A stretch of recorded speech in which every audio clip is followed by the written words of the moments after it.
आज सत्ता आहे म्हणून ऑपरेशन, उद्या सत्ता नसेल तेव्हा याचं अख्खं दुकान रिकामं होईल अशी टीका संजय राऊतांनी केली आहे। 2 तास आमच्या हातात ईडी सीबीआय द्या, अमित शहा सुद्धा मातोश्रीवर येऊन शिवसेनेत प्रवेश केल्याशिवाय राहणार नाहीत असं आव्हान राऊतांनी दिलं। जुन्नर न्यायालयाच्या अंतर्गत स्वच्छतेवरून उपमुख्यमंत्री अजित पवारांनी संताप व्यक्त केला। सार्वजनिक बांधकाम विभागाच्या अभियंत्याला बोलवून घेत पवारांनी त्यांना चांगलंच धारेवर धरलं। कुठल्याही पदासाठी मी कधी नौटंकी केली नाही, स्टंटबाजी केली नाही, शिवसेनेनं क्षमतेप्रमाणे संधी दिली नाही असं बोललो नाही, मी कोणत्याही पक्षाचं नाव घेतलं नाही असं स्पष्टीकरण उबाठाचे नेते भास्कर जाधव यांनी नाराजीच्या चर्चांवर उत्तर दिलं। विधानसभा अध्यक्षांनी दुसरंच कुणाला तरी वारसदार नेमलंय, पण शिवसेनेचे बाळासाहेब ठाकरेंचे खरे वारसदार उद्धव ठाकरेच आहेत, आम्ही सिद्ध करून दाखवू असंही भास्कर जाधवांनी ठामपणे सांगितलंय। सुप्रीम कोर्टानं लव्ह जिहादची वास्तविकता प्रदर्शित केली आहे। महाराष्ट्रात अशा प्रकारच्या केसेस वाढतायत अशी भीती मुख्यमंत्र्यांनी व्यक्त केली आहे। दुसऱ्या धर्मात लग्न करणं गैर नाही, पण खोटं बोलून लग्न करणं आणि मूल जन्माला घालून सोडून देणं हे जे घडतंय ते गंभीर आहे, त्यावर कारवाई होणं आवश्यक आहे असं देवेंद्र फडणवीस म्हणाले। ठाकरे गटात जे शिल्लक राहिलेले लवकरच एक मोठा उठाव करतील आणि शिंदेंच्या शिवसेनेत प्रवेश करतील असा दावा केंद्रीय मंत्री प्रतापराव जाधवांनी केला। पुन्हा एक मोठा उठाव होऊन ऑपरेशन टायगर सक्सेस होईल असंही जाधव म्हणाले। पाटण तालुक्यातील गोशटवाडी ग्रामपंचायतीच्या सरपंच, उपसरपंच आणि सदस्यांनी पर्यटन मंत्री शंभूराज देसाई यांच्या उपस्थितीत शिवसेनेत पक्षप्रवेश केला। या प्रवेशामुळे शरद पवार गटाचे माजी मंत्री विक्रमसिंह पाटणकर गटाला मोठा धक्का मानला जातोय। शिंदेंच्या शिवसेनेपाठोपाठ नाशिकमध्ये भाजपतही प्रवेशाकरता रीघ लागलेली आहे। भाजप नेते चंद्रशेखर बावनकुळे आणि मंत्री गिरीश महाजन यांच्या उपस्थितीत नाशिकमध्ये महत्त्वाचे प्रवेश होणार आहेत। पक्षाने मला खूप काही दिलं आहे, 2 मुलं आमदार आहेत, राज्यसभेवर किंवा विधान परिषदेवर जाण्याचा माझा विचार नाही, पण पक्षानं संधी दिली तर 2029ची लोकसभेची निवडणूक लढणार आहे असं सुतोवाच भाजपचे नेते रावसाहेब दानवे यांनी केलं। बीड जिल्ह्यात जमावबंदीचा आदेश लागू करण्यात आला। संतोष देशमुख हत्या प्रकरणाच्या निषेधार्थ विविध संघटना एकत्र येत आहेत। दरम्यान 10वी-12वीच्या परीक्षा सुरू असल्यानं जिल्ह्यात जमावबंदी लागू करण्याचा आदेश जिल्हाधिकाऱ्यांनी दिला आहे। संतोष देशमुख हत्या प्रकरणातील फरार आरोपी कृष्णा आंधळेची संपत्ती जप्त केली जाणार आहे। कृष्णाच्या नावावर 5 वाहनं तसंच धारूर आणि केजमधील बँक खात्यातील संपत्ती जप्त करण्याचे आदेश कोर्टानं दिले आहेत। 67व्या महाराष्ट्र केसरी कुस्ती स्पर्धेच्या गादी विभागातील अंतिम लढतीमधील पंचांच्या निर्णयावरून प्रचंड गदारोळ झाला होता। दरम्यान या लढतीची आता चौकशी केली जाणार आहे। महाराष्ट्र राज्य कुस्तीगीर संघानं 5 सदस्यीय चौकशी समिती नियुक्त केली आहे। सलग 2 दिवस दर वाढल्यानंतर सोन्याच्या दरात घसरण झाली आहे। सोन्याचे दर 1100 रुपयांनी कमी होऊन 85,200 रुपये प्रति तोळ्यावर आले। तसंच चांदीच्याही दरात 2,100 रुपयांनी घसरण होऊन चांदीचे दर 96,200 रुपये प्रति किलोवर आले आहेत।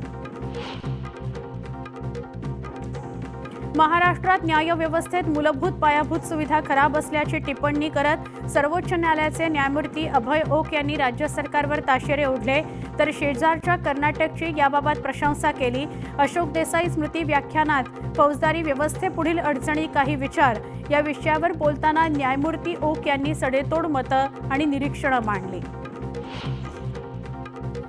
मुंबईतील छत्रपती शिवाजी महाराज टर्मिनस इथल्या फलाटांच्या विस्तारीकरणाचं काम सुरू असल्यानं याचा परिणाम कोकणातून येणाऱ्या 3 गाड्यांवर होणार आहे। कोकणातून CSMT पर्यंत धावणाऱ्या या गाड्या 28 फेब्रुवारीपर्यंत दादर स्थानकापर्यंतच धावणार आहेत। यामुळे प्रवाशांना दादरपासून पुढील प्रवासाकरता अन्य रेल्वे व इतर वाहनांचा आधार घ्यावा लागणार आहे। महाराष्ट्र काँग्रेसचे नवनियुक्त प्रदेशाध्यक्ष हर्षवर्धन सपकाळ 18 तारखेला प्रदेशाध्यक्षपदाची सूत्र हाती घेणार आहेत। त्याआधी सपकाळांनी बुलडाणा जिल्ह्यातील गजानन महाराज, राजमाता जिजाऊ यासह बाबासाहेब आंबेडकरांना अभिवादन केलं. सिंधुदुर्गातील प्रसिद्ध आंगणेवाडी जत्रेची अंतिम तयारी झालेली आहे. येत्या 22 फेब्रुवारीला ही जत्रा भरणार आहे. भराडी देवीच्या दर्शनाकरता लाखो भाविक दाखल होतात. नागपुरात लोकल तेलाच्या डब्यावर ब्रँडेड कंपनीचं स्टिकर लावून तेलाची विक्री सुरू असल्याचा गोरखधंदा उघडकीस आला. या प्रकरणी एकाला अटक करण्यात आली. 28 तेलाचे डबे, शेकडो कागदी लेबल्स, खाकी, खरडा, झाकण, पॅकिंग मशीन असा एकूण 7 लाखांचा मुद्देमाल जप्त करण्यात आला. छत्रपती संभाजीनगरमध्ये एका 38 वर्षाच्या महिलेच्या पित्ताशयातून 28 खडे बाहेर काढण्यात आले. सुमारे 1.5 तास चाललेली शस्त्रक्रिया दुर्बिणीद्वारे करण्यात आली. खड्यांसोबत पित्ताशयही बाहेर काढण्यात आले.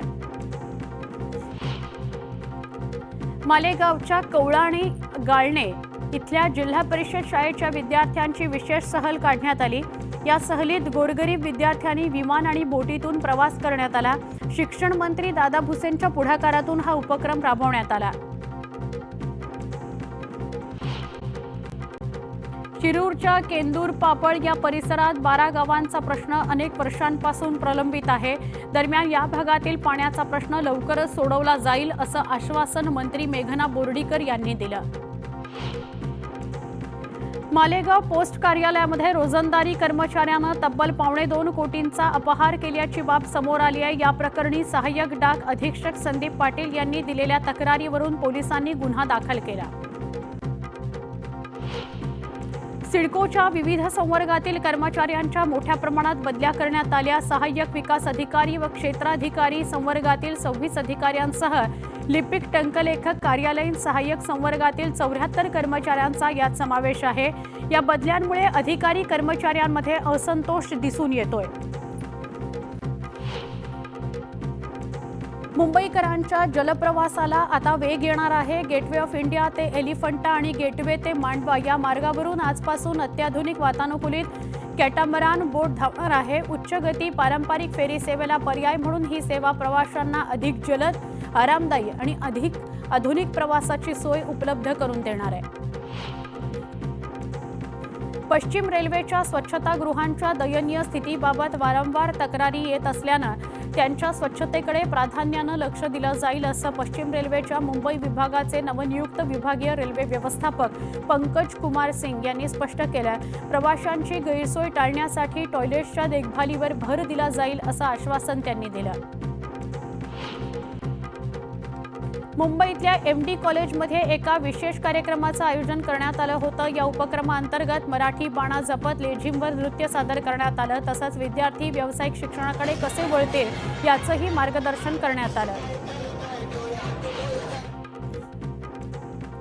कापूस दरवाढीच्या प्रतीक्षेत रावेर तालुक्यात अनेक शेतकऱ्यांनी 5 महिन्यांपासून घरात कापूस साठवून ठेवला होता. दरम्यान आर्द्रता घटून आता कापसाच्या वजनातही घट झाली आहे. त्यामुळे शेतकऱ्यांना मोठा आर्थिक फटका बसणार आहे. राज्य सरकार शेतकऱ्यांना केंद्रस्थानी ठेवून नवीन कृषी धोरण बनवेल अशी घोषणा कृषी मंत्री माणिकराव कोकाटे यांनी केली. याशिवाय शेतकऱ्यांच्या समस्या सोडवण्यासाठी प्रत्येक जिल्ह्यात कृषी मंत्री कक्ष स्थापन करण्यात येईल असं कोकाटे म्हणाले. सिंधुदुर्ग जिल्ह्यात काजू हंगाम सुरू झाला आहे. या हंगामात काजू शेतकऱ्यांनी काजू बी हे कृषी उत्पन्न बाजार समितीचा परवाना असलेल्या विक्रेत्याला देऊन त्याची रीतसर पावती घ्यावी. हीच पावती अनुदानाकरता वैध धरली जाईल. तसंच जो व्यापारी विनापरवाना काजू बी खरेदी करेल त्याच्या विरोधात कायदेशीर कारवाई केली जाणार आहे. राज्यातील बाजार समितीमध्ये मक्याची 4,652 क्विंटल इतकी आवक झाली, तर मक्याला 2,089 रुपये प्रति क्विंटल इतका दर मिळाला. बाजारात मक्याच्या आवकमध्ये सुधारणा झाली आहे.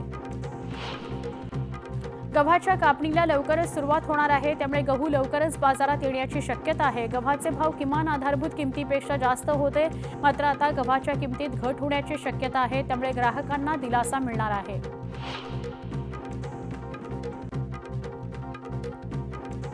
पावसाळ्यात लागवड केलेला भाजीपाला अतिवृष्टीत सडून गेला, त्यामुळे नाशिकसह परत जिल्ह्यातला भाजीपाला शहरासह तालुक्यात विक्रीला आला।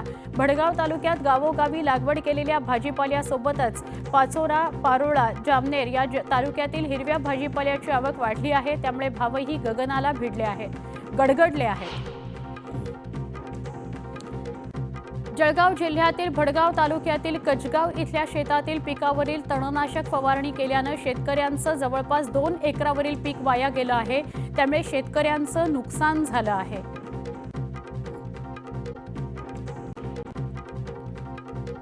मालवणच्या राजकोट किल्ल्यावरील छत्रपती शिवाजी महाराजांच्या पूर्णाकृती तलवारधारी पुतळा उभारणीच्या पायाभरणी समारंभाला शिवजयंती दिनी 19 फेब्रुवारीला सुरुवात होणार आहे। मंत्री नितेश राणेंच्या हस्ते पायाभरणी केली जाणार आहे।